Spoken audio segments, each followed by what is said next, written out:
bizni butun yiqqanlarimiz, terganlarimiz, tikkanlarimiz hammasi boshqaning mulkiga aylanadi. Hech qachon bu dunyoning oltinlari va zebu ziynatlari bizni aldab qo'yishiga yo'l qo'ymasligimiz kerak edi balki. Bu dunyo bizni do'stlarimizga nimalar qilayotganiga qarashimiz kerak. Qara, bu dunyo boyligini to'plagan kishi kafan va bir ozgina xushbo'ylikdan boshqa nimani o'zi bilan olib ketdi? Qarashimiz kerak, ko'rishimiz kerak, fikr qilishimiz kerak.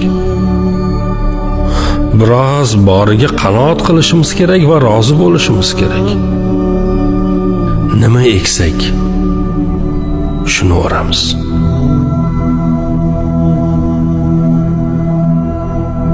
Ezgulik qilayotgan odamlarga qarab aytgimiz keladi-da. Nima eksangiz shuni o'rasiz va yomonlik qilayotganlarga ham aytishimiz kerakki, bilki sen xavf ostida qolasan, xavf ostida. Nafsimizga aytishimiz kerak, tavba qil. Gunoh qilishni to'xtat va xayrli ishlar qil, balki Alloh bizni o'limdan so'ng balki kechirar.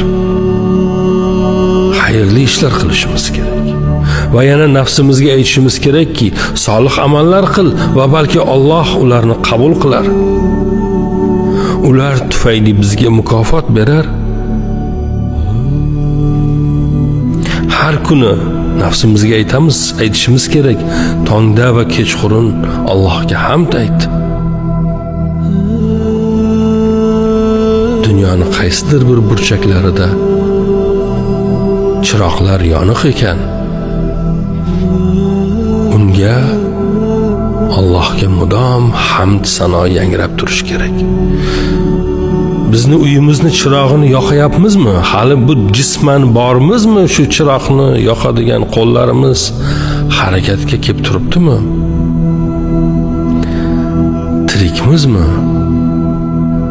Shukr qilishimiz, hamd aytishimiz, tavba qilishimiz, xatolarimizdan nadomatlar chekishimiz, ho'ngrab tavba qilib yig'lashimiz kerak bo'ladi.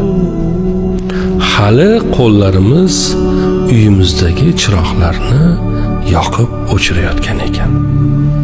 Bir kun keladi, u chiroqni yoqadigan qo'llar bu dunyoda bo'lmaydi. Yoqishimizga ham hojat qolmasligi mumkin, qolmaydi. Qop-qorong'i, hech bir najot, hech bir yordam, hech bir qutulish bo'lmagan, ya'ni ichkaridan ochilmaydigan yagona eshik ortiga, ya'ni qabrga kirgan bo'lamiz.